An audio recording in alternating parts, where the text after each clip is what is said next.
Il valico tangenziale non c'è più. A scalarlo, aggirandolo, è stata la società Passante di Mestre, che ha realizzato in 4 anni un'autostrada di 32 km che rende più comodi e certi i collegamenti tra l'est e l'ovest d'Italia.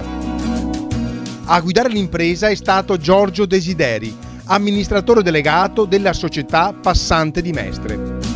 L'ingegner Desideri racconta oggi, alla fine dell'impresa, le difficoltà, le fatiche, ma anche le soddisfazioni vissute negli anni di lavoro dedicati alla realizzazione della più importante opera viaria finora realizzata nel nord-est.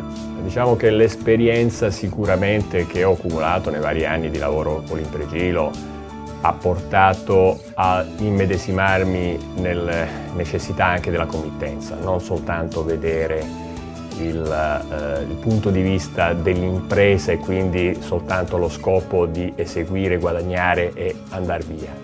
Sicuramente il valore aggiunto è aver creato uno staff che ha saputo crescere insieme all'opera.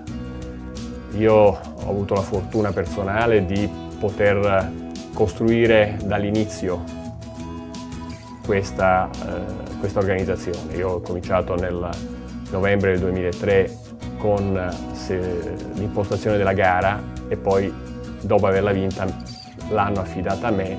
Ho costituito la società di progetto, ho incominciato con una decina di persone che erano quelle già che erano con me su altre opere, però da quelle 10 persone tutto il resto si è inserito ex novo. Si impara sicuramente a lavorare insieme agli altri. Sicuramente per me è stata una cosa notevole, cioè il fatto di veder crescere un gruppo e man mano vedere anche la specializzazione di ciascuno in questo gruppo piuttosto consistente.